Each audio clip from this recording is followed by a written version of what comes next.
All right. Hello, and welcome to Nursing News You Can Use at 5. I'm Tina Baxter, your host. Welcome to those of you that are watching on our Facebook pages, the Nurse Shark Academy, and also Baxter Professional Services. And welcome to those of you that are watching us on YouTube on the Nurse Shark Academy channel. Thanks for tuning in this week on Wednesday, August the 21st, 2024.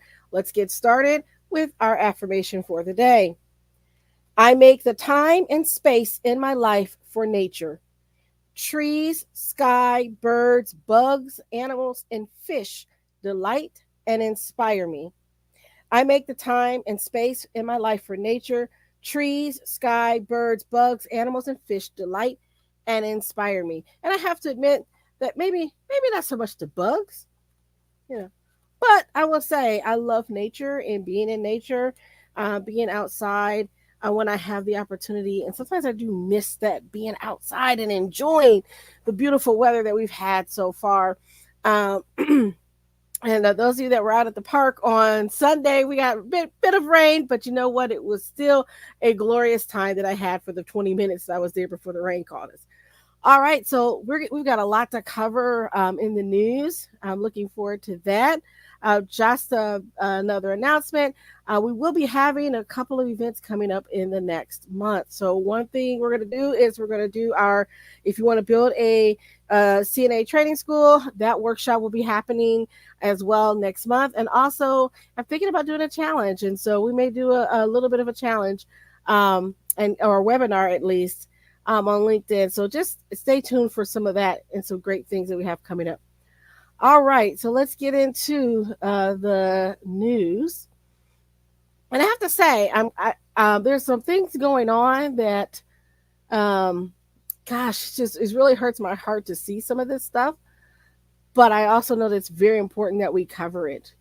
And so I want to make sure that I get a chance to bring that to the forefront. And all right, why am I not seeing my stories? Where did they go? All right, I know I just saw a whole bunch of them. I want to make sure they didn't go in the wrong bucket. You know what? 21. So it should say 821, but for some reason I am not seeing that bucket. Oh, there it is. Whew, I was kind of scared for a minute there. It's like, did I end up putting the wrong spot? All right, lovely live show. Lovely live show. This is stuff that happens. All right, so this is an article that came out of Go Local. This is out of Providence, Rhode Island. And I often cover these stories because I want us to understand what can happen in the industries that we're in healthcare, but also, what not to do. So this I found was quite interesting. This is a Rhode Island nursing home administrator suspended for gross unprofessional conduct. So what kind of conduct? Let's get into this. So it says the Rhode Island Department of Health Disciplinary Committee has suspended Christine Pacheco. I hope I'm saying her name correctly. According to the records, she was last the administrator at Elderwood of Scallop, Shell, and Wakefield. But their records are not up to date, according to this article on the state website. So the RIDOH licensing database lists Pacheco at Elderwood. A receptionist at Elderwood told Go Local that Pacheco is no longer at the nursing home. The company's website continues to list Pacheco as the administrator under her married name, Pacheco Cardoza. Her license with the state of Rhode Island is under the last name Pacheco and lists Scallop Shell as the address. So there's some confusions, but this is why I wanted to bring it up. Because it learns that she was suspended for her actions at Pawtucket Falls Healthcare Center, which went into receivership in 2023. Pawtucket Falls is one of the most fine nursing homes in Rhode Island. Pacheco previously ran Bayview Rehabilitation and Scalabrini, North Kingston's leading nursing skill facility with a 50-year tradition of providing the finest in short-term rehab and long-term care. This is on the website, obviously. Pacheco previously, in less than 2 years, she has been administrator of 3 different nursing homes in Rhode Island. So there's some of the issues is that this is an administrator that's moved around to several different nursing homes.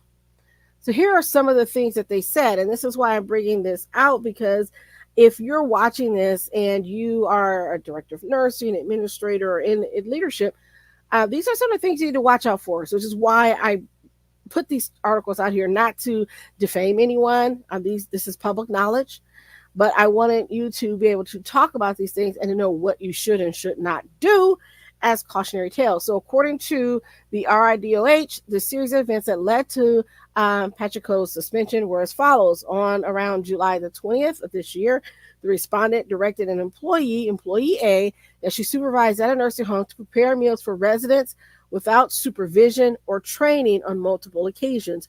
Employee A prepared meals on July 20th, August 3rd, and August 4th. So this goes back to some of the things, because as a CNA instructor and one who's trained CNAs and others in the healthcare field, this is important. You have to have the proper training to do what you are supposed to do. So employee A was not properly trained, certified, or licensed to do such work. So if you're preparing meals because you're short-staffed, you have to still have that safe meal prep course and make sure you're properly trained according to the code. And if you are not, you're putting the person and your facility into jeopardy.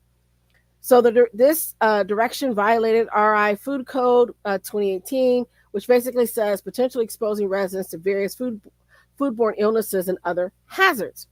Then on Wednesday, July the 31st, employee A tested positive for COVID-19 while at work and was instructed by the infection control preventionist for the facility to leave work and not return until the following Wednesday. So there's been a lot of lawsuits then about whether or not staff are forced to work when they test positive for COVID, and all of these things are starting to come out. So we're seeing more of this coming through the court. So this is another reason why I wanted to share this information so people will be aware of what's happening. The respondent directed employee A to return to work cooking in the kitchen on Saturday, August the 3rd and Sunday, August the 4th, prior to the end of her required 7-day COVID isolation period. Employee A returned to work on August 3rd and August 4th.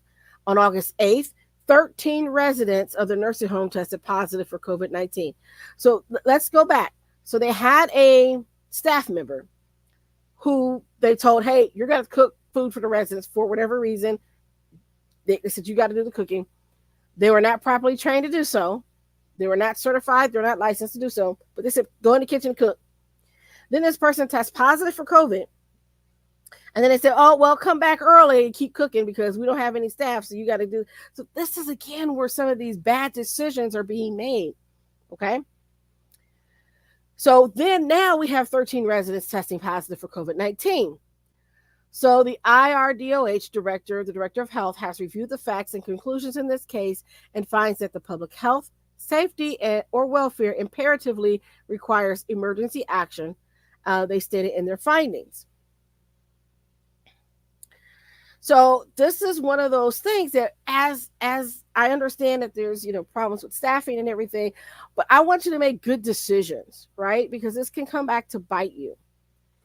And so this is why I bring this up. So think about this. If you're faced with this situation and you're on the other end of this and you're the CNA or the dietary staff and you're not prepared to do all these things, or you were sent home because you were COVID positive and now you come back, let's talk about these things, okay? So let's try our best to not cause an issue.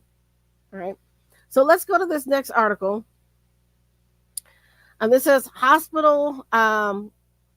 insufficient hospital nurse staffing linked with higher risk of patient death.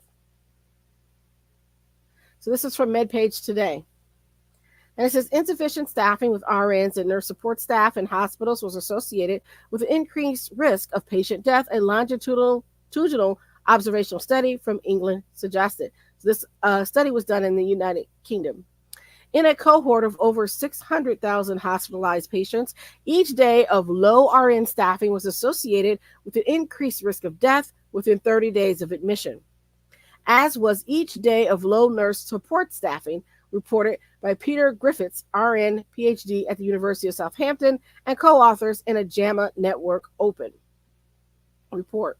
While these findings aren't novel, knowing the level of nurse staffing for every single day of a patient's stay makes it more likely that the findings are causal, Griffiths told MedPage Today. Of note, when low staffing was prevented with the use of temporary staff, the risk of patient death was reduced but remained elevated compared with the baseline, the author said. Increasing the proportion of temporary RNs by 10% was associated with a 2.3% jump in the risk of death, with no differences observed between nurses hired through external agencies and temporary staff employed by the hospital, known as bank staff, or as we would say in the U.S., float staff, right? The authors point to previous studies that also suggest temporary staffing is risky for patients due to unfamiliarity with the care setting, which can disrupt care continuity. So think about this, and I just want you to think about it. You are a nurse, let's say you're a bank staff or a float staff, and you worked in one part of the hospital, and now you're being switched to a different part of the hospital. Right? So let's say you normally work in med surge and now you're working in surgical step down. Okay, I'm just saying it might happen because of low staffing. You're not going to know where everything is. So there's a delay in care and finding everything to get to the patient. There may be a delay in care of not knowing who to ask, who to go to for certain things. So you have the skills as a nurse, but you're unfamiliar with the environment and maybe what the things that you may do. And your screens look different because you're in a different part of the hospital. Therefore, the electronic medical record may have different screens than other departments of the hospital. I mean, there's all different ways how this can come about. So I just want to point that out there. So it's not throwing stones at those nurses that are temporary staff or float staff or anything like that. It's just an inherent risk. Okay. So many hospitals in the US and the UK rely on temporary staffing out of necessity, but also efficiency, Griffiths said. While it is worth trying to fix the staffing shortfalls by employing temporary staff, it does not return the risk to baseline. Furthermore, the similar results between bank staff and staff from external agencies show that leveraging a hospital's own staff doesn't solve staffing problems. While there was some evidence that having a higher proportion of senior RN staff was associated with the reduced risk of patient death, Griffith said the inclusion of senior staff is not a magic bullet. It doesn't really make up for the fundamental problems of not having sufficient staff, he stressed. Ultimately, the only solution to nursing shortages is to employ more RNs in conditions that are stable, safe, and familiar. We shouldn't convince ourselves that just because we can fill gaps by employing people through a hospital bank or through an agency that we've solved the problem, because we haven't. So there's more in this article. If you want to look at it, go ahead and over to MedPage Today. But that was a great article. And you can always go over to JAMA to read the original article as well.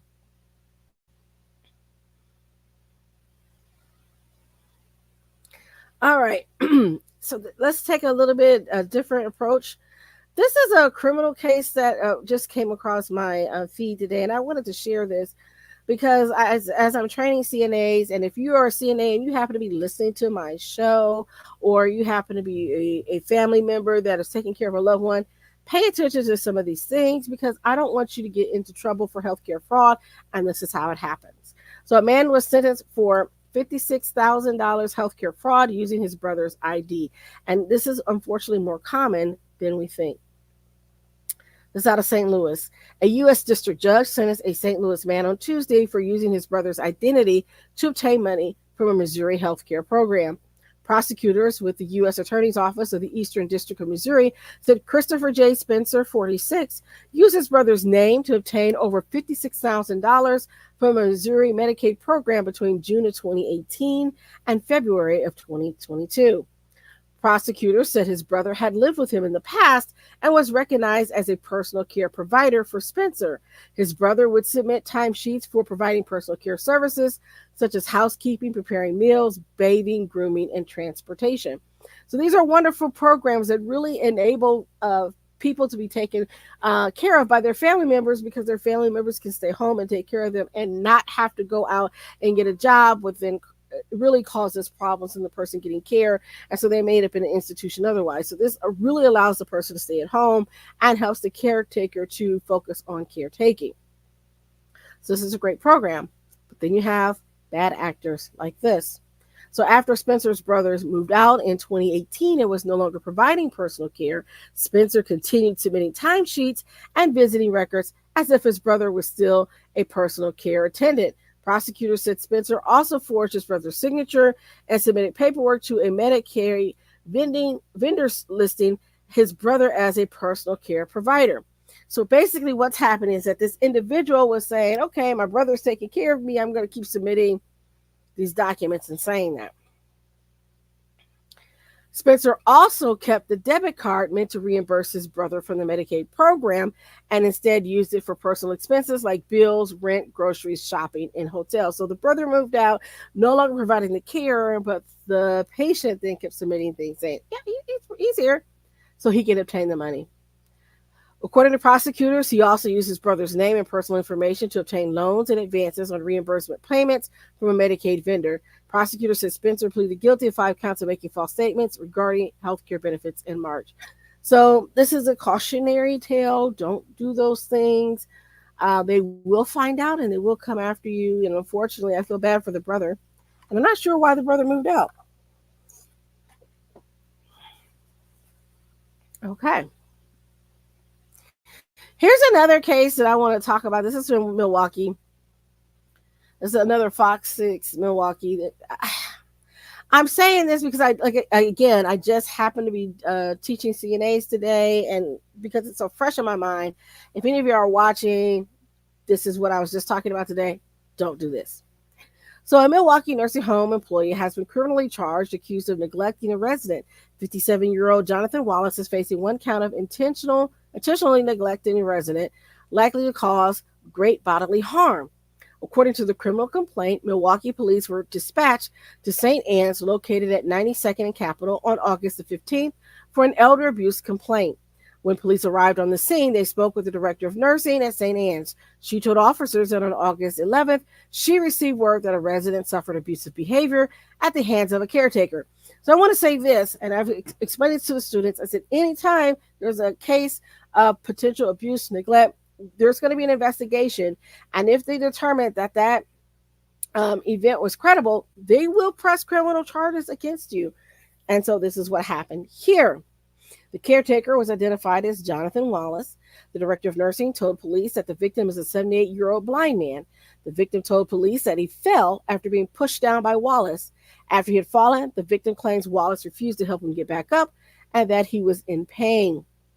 Per the complaint, police spoke with a witness who stated that he was in his wife's room around 1 p.m. on August 11th when he heard yelling. The witness's wife resides down the hall from the victim. The witness claims he saw Wallace standing over the victim yelling, "I'm not going to help you up, now get up."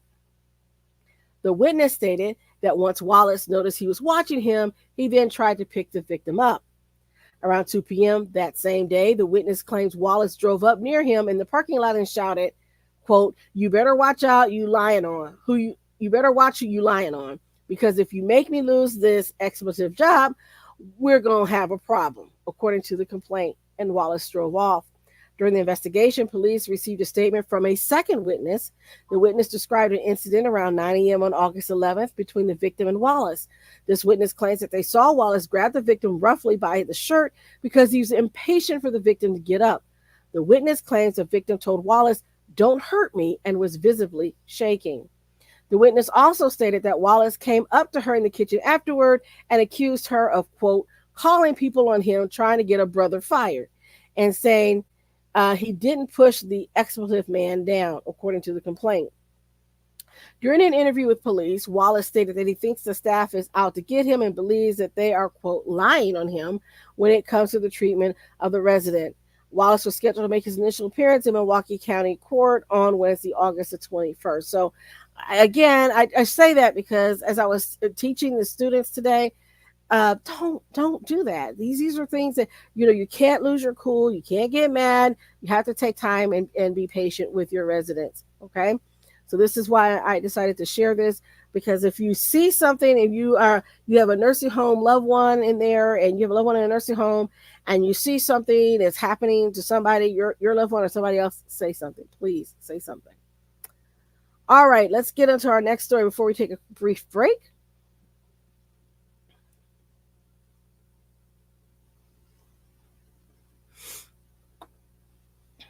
This is a press release from the Massachusetts Nurses Association. MNA strike authorization vote is a unanimous yes for the VNA nurses of Cape Cod Healthcare.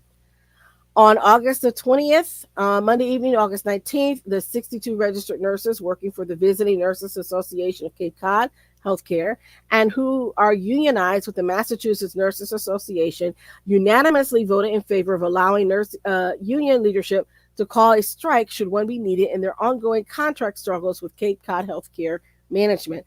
Since February 28th of this year, VNA nurses have been at the contract table across from CCHC management trying to win important contract language that will improve nurses' ability to work safely, effectively, and efficiently while providing the best and safest possible care to Cape Cod residents. The nurses' key concerns include CCHC's inability to retain and recruit nurses to the VNA due to low wages, the need for improved patient assignments, and the need for contract language that adjusts for the unique circumstances affecting care delivery to at-home patients on the Cape, such as the distance between assignments, seasonal population increases, traffic, and additional job responsibilities that happen outside of patients' homes. But after 14 arduous negotiation sessions and the arrival of a federal mediator to the process, little headway has been made at the table. We know what our patients need, and we know how to get there, said Mike Berry, RN and co-chairperson for VNA's MNA bargaining unit. We are 100% committed to being the strong advocates our patients deserve, but CCHC is fighting us at every turn. Only 61 permanent MNA RNs currently work for VNA. The following details the exodus of nurses and exodus of union leadership has been pointing out to management for months. So here's the count of the permanent MNA RNs at CCHC VNA since January of 2022. January of 22, 91. January of 23, 79. August of 23, 76. January of 2024, 70. August 20th of 2024, 61. Although seasonal travel nurses are always part of VNA's nursing mix on the Cape, travelers now work year-round and during the off-season. A total of 30 travel RNs currently work at the VNA. They make up a shocking 33% of the workplace. Meanwhile, employing so many travel RNs comes to a tremendous cost to CCHC, and the money should instead be invested in rebuilding a permanent VNA workplace. There are more than 25 open positions at the VNA, and no union nurses have been hired since September of 2023. Berry goes on to say that wages are not competitive, and they haven't been competitive in a very long time. With such uncompetitive wages in place, recruiting new permanent nurses to the VNA is almost impossible, and keeping our highly skilled permanent nurses is no easier. Meanwhile, CCHC spends hundreds of thousands of dollars each month desperately trying to hold the VNA system together with temporary RNs. And so this again goes back to the article that we had about the use of RNs, temporary staff, that happened to be in hospital care, but you can see where it causes problems in other industries as well. The salary issue was compounded when in early January this year, CCHC President Mike Loff took a proactive approach to wages and recognized that the market had changed for nursing pay. He then implemented a significant interim wage adjustment for RNs and LPNs at CCHC's Hyannis and Falmouth hospitals. Those wage improvements remain in place today, but have not extended to the VNA nurses. And so the nurses that are working in the home care agency, they're not seeing any help. And what they do is as important as what happens in the hospital.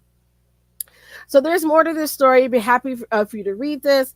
Going on about the visiting nurses. Again, a lot of hospital-based services have shifted to in-home services, which making visiting nurses very essential and for providing health care. There's now a big push for being hospitalized at home. So providing hospital care in the home. So there's a whole lot of stuff that's going on. So they're going to continue to negotiate, and hopefully they will not have a strike, but we will see what's happening and keep an eye on this important story. So let's go ahead and take our break, and then we'll head into the rest of our news. Tired of feeling trapped in a job that no longer fulfills you? Is your nursing job no longer the fun-filled adventure you imagined? Find your passion again through nurse entrepreneurship. Step out into the light and come feel the sun. Join the Nurse Shark Academy today at thenurssharkacademy.biz and come feel the sun. All right, let's get to our next story.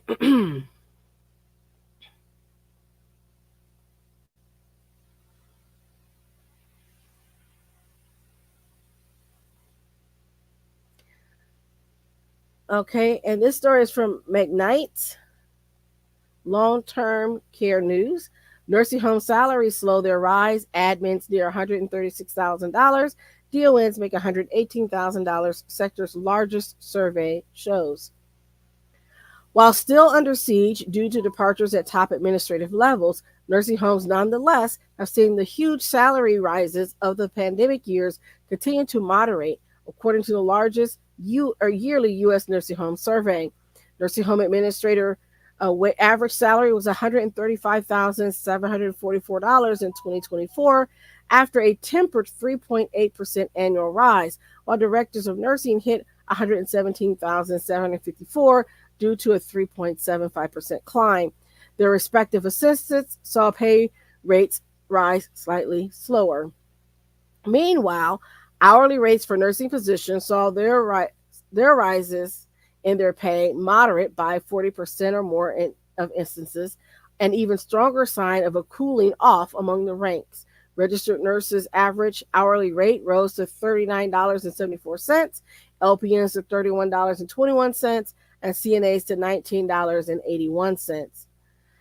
According to Roseanne Zapka, who is the director of reports for hospital and healthcare compensation services, says that actual increases have continued to decline along with turnover rates.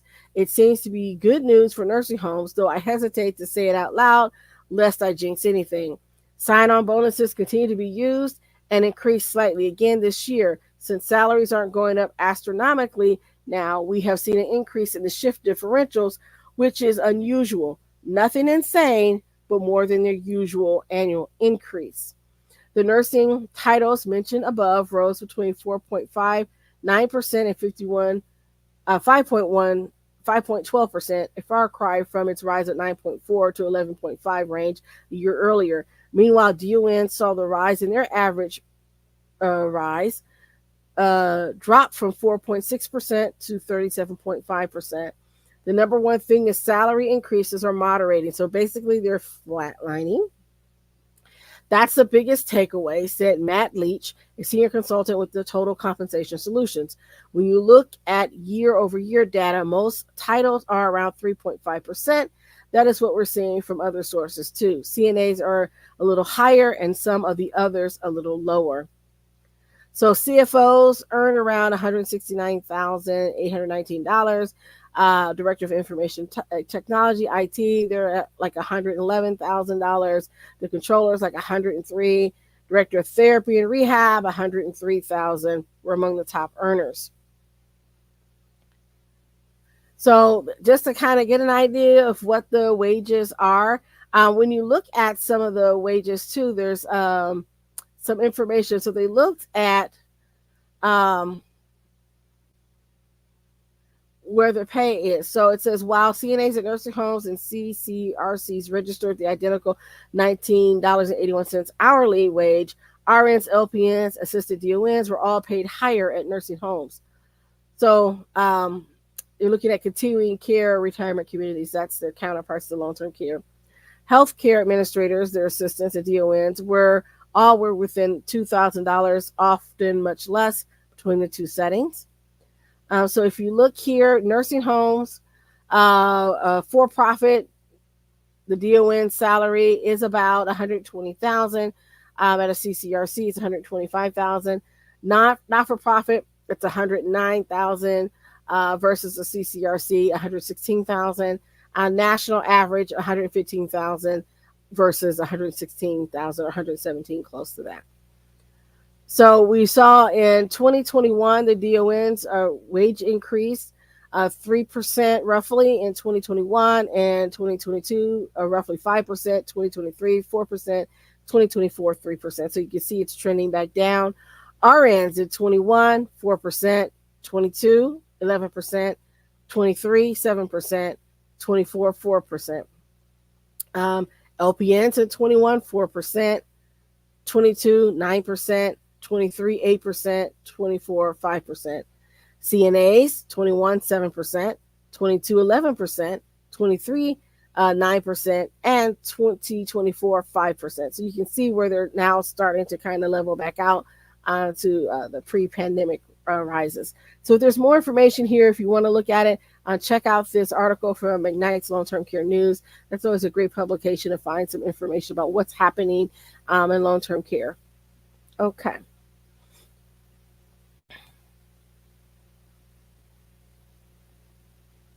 Here's the next story. This is coming from U.S. Equal Employment. They sent out a press release. The U.S. Equal Employment Opportunity Commission, the EEOC, says Ohio nursing and rehabilitation facility to pay $150,000 in age, sex, and retaliation discrimination case. So let's read on. This is coming out of Cleveland.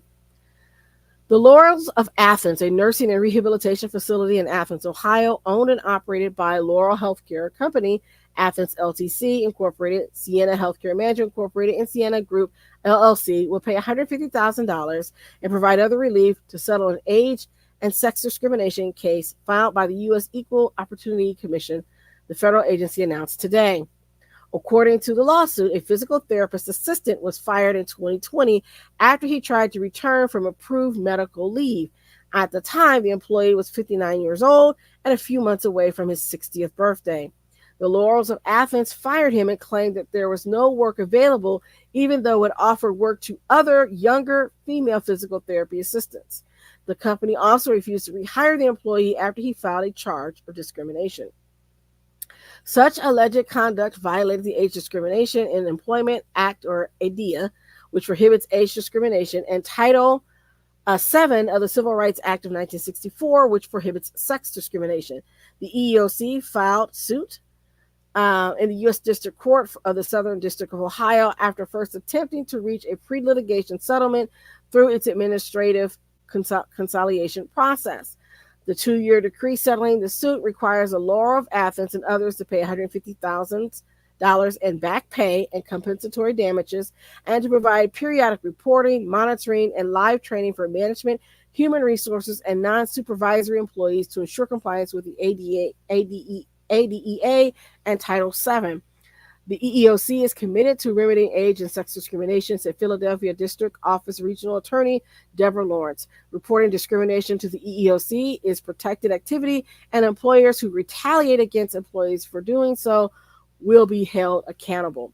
So I'm just sharing that because, again, this is information you need to know if you're working and you're getting towards that retirement age and all of that, and suddenly there's no work available for you when there previously was. These are some things that you want to take care of. And on the other side, if you own a company and you're doing things like this, don't. Okay? So this is another way of keeping you from getting into trouble. All right, here's our next story. And it says, scared to death. This is also coming from Medscape. Nurses, residents confront violence in dementia care facilities. Oh, excuse me, this is from KFF Health News. So Dan Shively had been a bank president who built floats for July 4th parades in Cody, Wyoming, and adored fly fishing with his sons. Jeffrey Dowd had been an auto mechanic who ran a dog rescue and hosted a Sunday blues radio show in Santa Fe. By the time their lives intersected at Canyon Creek Memory Care Community in Billings, Montana, both were deep in the grips of dementia and exhibiting some of the disease's terrible traits.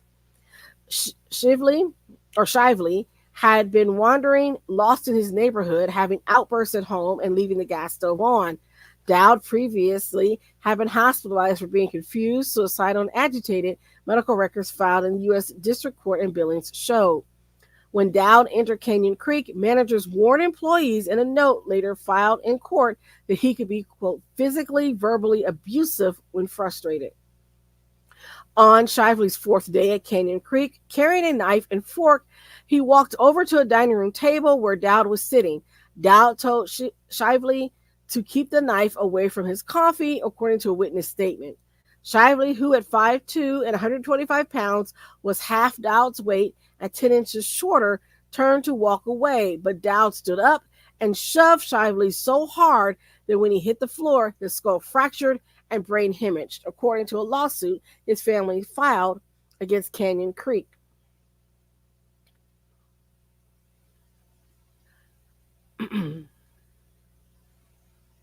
The doctor said there's not much they could do about it, his son, Casey Shively, said in an interview. Dan Shively died 5 days later at the age of 73. Police did not charge Dowd, then 66. He stayed at Canyon Creek for nearly 3 more years, during which time he repeatedly clashed with residents, sometimes hitting male residents and groping female ones, according to the facility records filed in the court case. His anger would flare quickly. I'm literally scared to death of Jeff, one nurse wrote in a filed statement describing Dowd's dispute with another resident. In court, Canyon Creek denied liability for Shively's death. Its privately held corporate owner, Colstick Communities, declined to answer questions from KFF Health News. Chase Salyers, the director of marketing, said in an email to KFF Health News, the company prioritized the health, well-being, safety, and security of our residents. Dowd's relatives said in a statement via text that they would not comment because they had no firsthand knowledge. We were very pleased with the care Jeffrey received at Canyon Creek, they added. Dowd was not named in the lawsuit and his current whereabouts could not be determined. Violent altercations between residents and long-term care facilities are alarmingly common. Across the country, residents in nursing homes or assisted livings have been killed by other residents who have weaponized a bed rail, shoved pillow stuffing into a person's mouth, or removed an oxygen mask. A recent study in JAMA Network Open of 14 New York assisted living homes found that within 1 month, 15% of residents experienced verbal, physical, or sexual resident-on-resident aggression.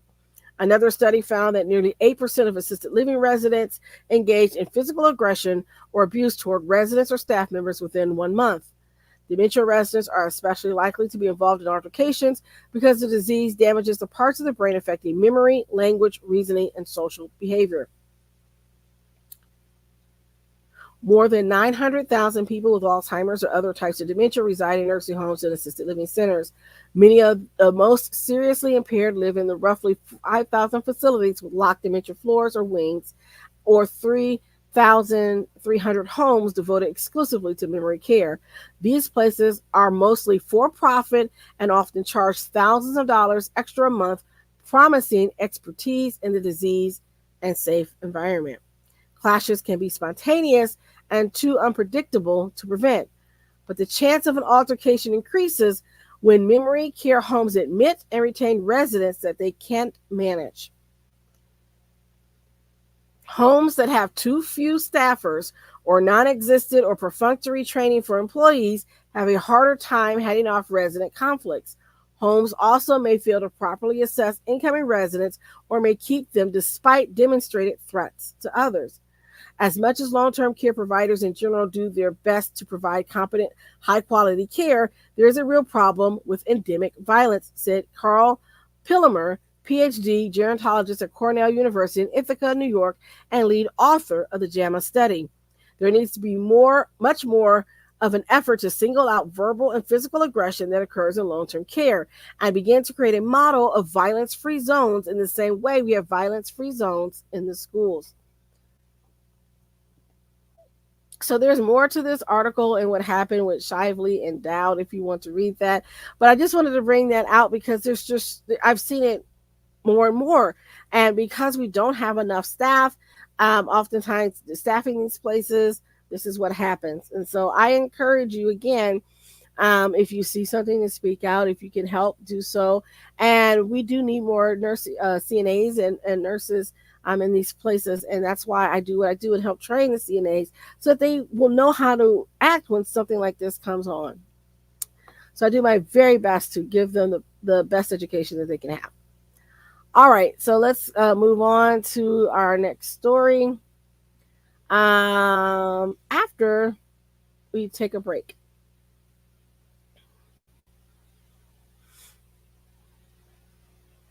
Are you ready for more? My mission is for you to own your seat at the table of nurse entrepreneurship, gaining confidence, skills, and the freedom to live your life on your own terms.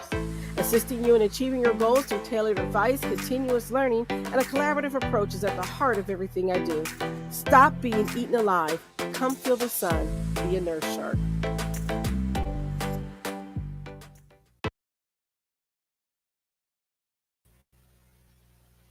All right, let's get on to our next story. This is one that I wanted to talk about as it pertains to that other article of the director, the administrator. On the first article, we talked about the administrator who is on probation with her license and may end up losing her license. This came out again. This is another one from Ignite's Long-Term Care News, and it says, should nursing home workers with COVID stay on the job? According to this study, yes. So let's get into it.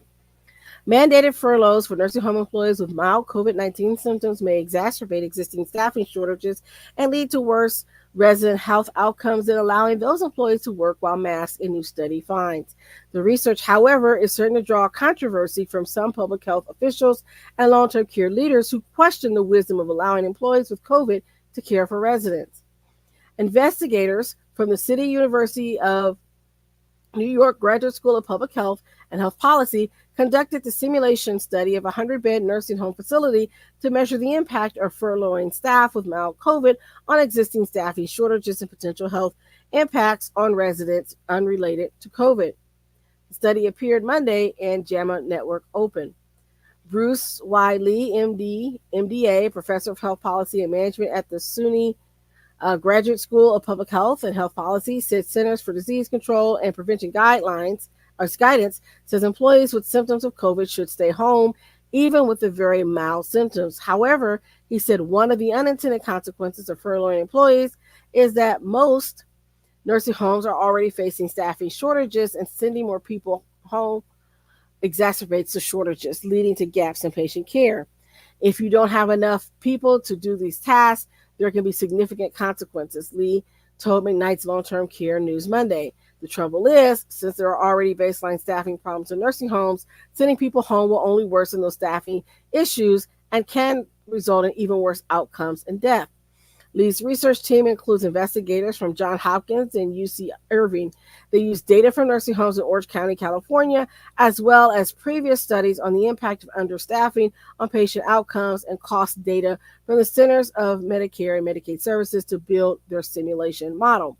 So I would like to say that this is, again, a simulation model. This is not actual real practice, okay?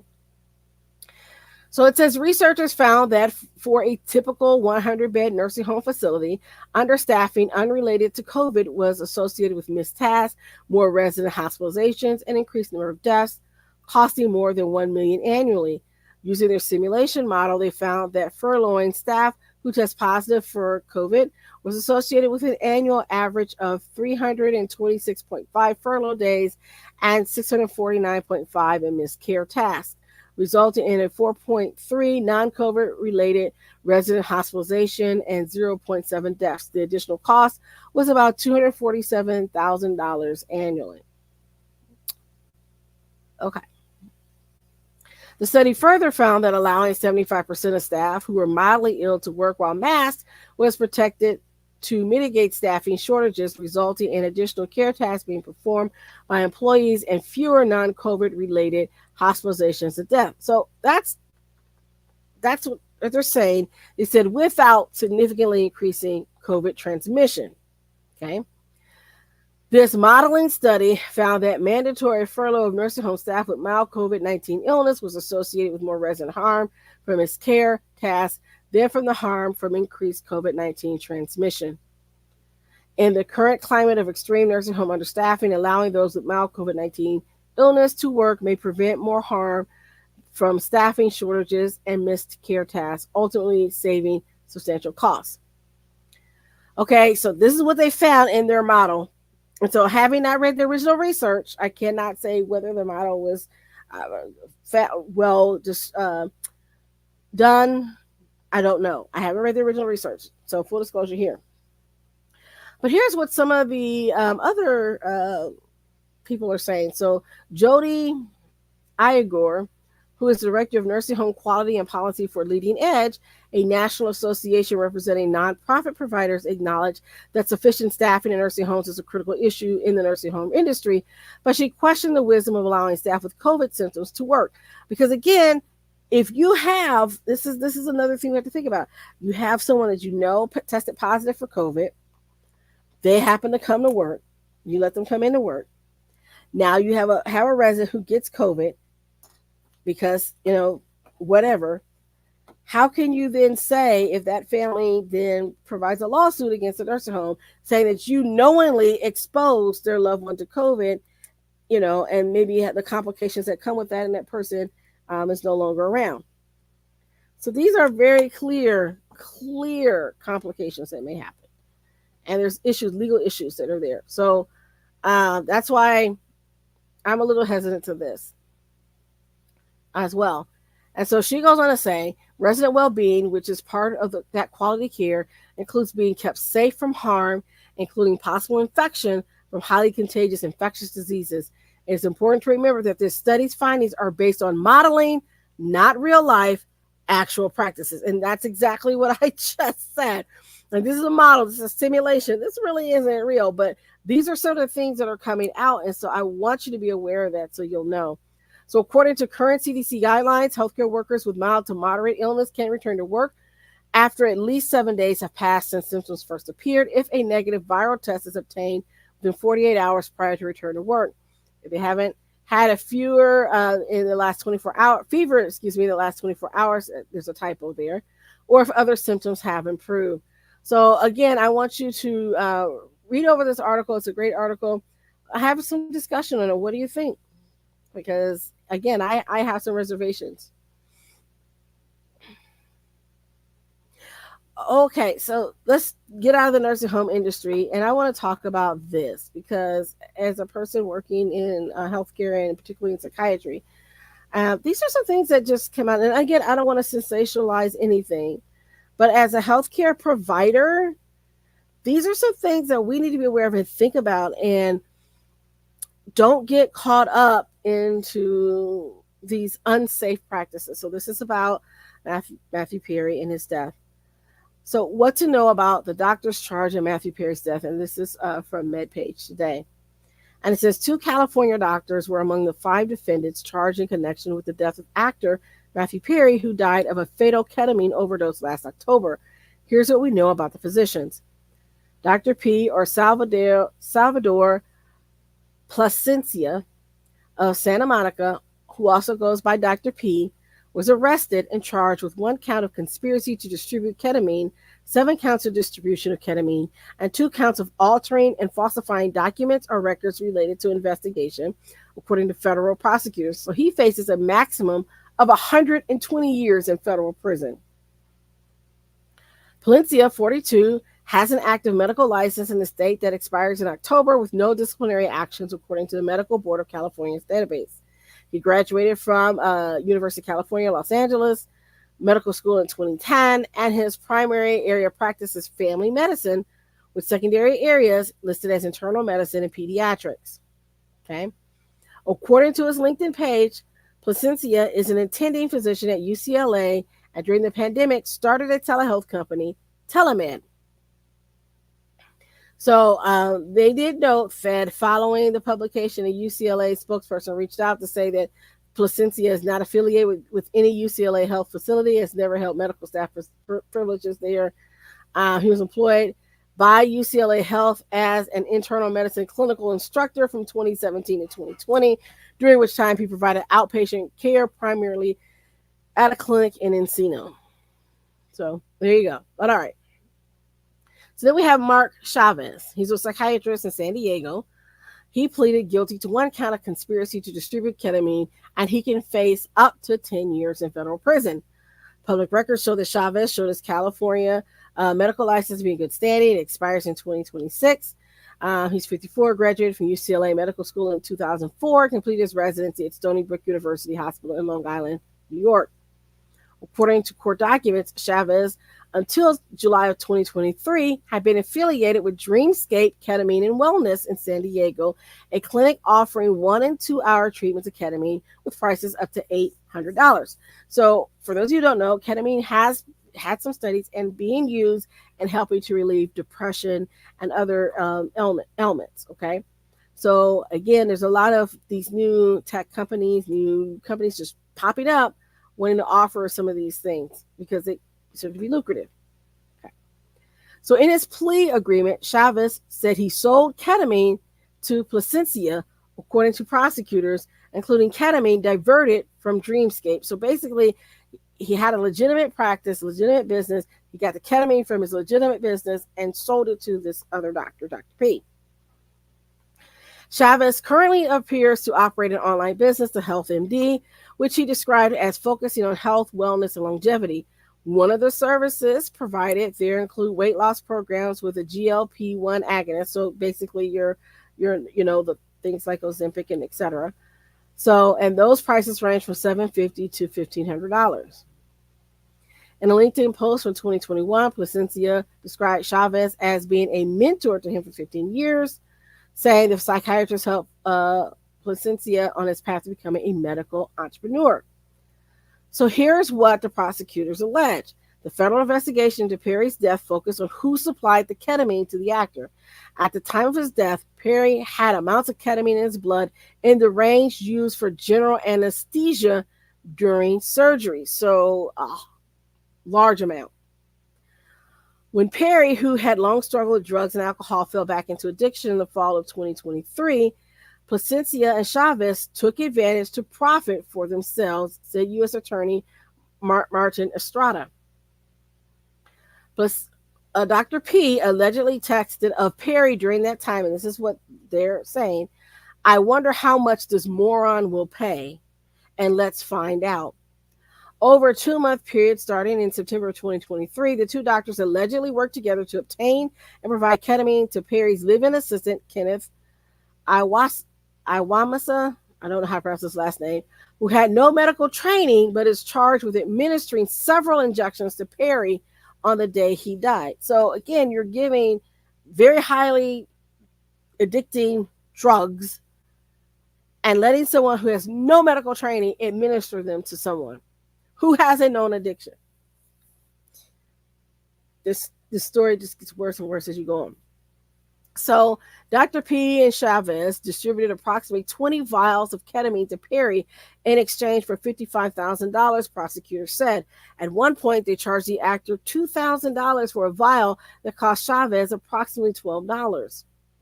On one occasion, Dr. P allegedly witnessed Perry's blood pressure spike and saw the actor freeze up after being injected. The physician allegedly left additional vials of ketamine for his live-in assistant to inject into the actor.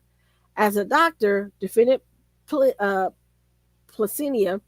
knew full well the danger of what he was doing. By filing these extensive and serious charges, we are sending a clear message, Estrada noted. If you're in the business of selling dangerous drugs, we will hold you accountable for the deaths that you cause. And so this is why I bring this up, because so many times people get caught up and they're making extra cash, and it leaves a bad name and a bad taste for people that are going to these practices legitimately and helping people. And I was so sad. I thought that maybe he had other things in his body or his system and he was on the ketamine because they were monitoring him and treating him for his depression and etc. And then to find out that no, basically they're just giving him drugs so they can make money, just really just makes me angry, according to what's in the article. So, beyond what was diverted from his former clinic, Chavez also allegedly obtained additional ketamine from a wholesale distributor by submitting submitting a fraudulent prescription in the name of a former patient without that patient's knowledge or consent. But prosecutors allege that Jazavine Sangha, who they describe as a drug dealer known to customers as the ketamine queen, provided the doses of the drug that actually killed Perry, injected into the actor by Iwamasa with syringes supplied by Placinium, so Dr. P. So at Matthew Perry's ketamine addiction grew, he wanted more and he wanted it faster and cheaper. That is how he ended up buying it from street dealers. After Perry died, Dr. P and Chavez allegedly attempted to cover up what they had done. Placencia falsified medical records and notes to make it look like what he was doing was legitimate. It was not. And this is where, hey, having a good consultant that knows how to look at medical records and do a audit trail and all that kind of stuff. Yeah. You need people to do those investigations. Okay. After his initial court appearance on Thursday, his attorney, Stephen Sachs, said ultimately Dr. P was operating with what he thought were the best of medical intentions, and his actions certainly didn't rise to the level of criminal misconduct. Well, we will see. So I bring that up because look, don't cut corners. You might think you're doing things for friends, just don't. All right, and here's our last story before we get to nurses making a difference so that we can end our time together. So it says, woman steals nurse's identity to get jobs at Delaware nursing homes, officials say. This is from NBC 10 Philadelphia. I always like to share these stories because I want people to understand, got to keep your nursing license and your medical information private and monitor that. So a Maryland woman is accused of stealing a registered nurse's identity in order to work at nursing homes in Delaware. Nicole Van Horn was arrested on August 19th following an investigation from the Delaware Department of Justice Medicaid Fraud Unit. Van Horn, a Maryland resident who also previously lived in Middletown, Delaware, tried to use a Pennsylvania licensed nurse's identity as well as fake education and professional credentials in order to obtain a Delaware nursing license. Since at least December of 2022, Van Horn used fake credentials and managed to get a job as a registered nurse at 2 Delaware long-term care facilities. Officials said there's no current evidence that Van Horn treated any patients in Delaware. However, Van Horn is charged with criminal impersonation, identity theft, perjury, forgery, and theft, as well as a misdemeanor offenses, including practicing or offering a practice as a registered nurse without a license. Van Horn is arraigned and released on her own recognizance on all counts. She was also ordered to not have any contact with victims. So, again, keep an eye on what's happening out there. Make sure you watch. All right, and here is for our nurse making a difference. I thought this was really cool, and I wanted to share it. So this is coming from the University of Nebraska, and it says nursing alum makes history at Elite Ranger course. A University of Nebraska Medical Center College of Nursing alum has made history by becoming the first female nurse to complete the U.S. Army's Elite Ranger course. Molly Murphy completed Ranger School in July, and her story was featured on CNN. Murphy is one of 143 women to graduate from Ranger School since 2015, when the first 2 women graduated from the course.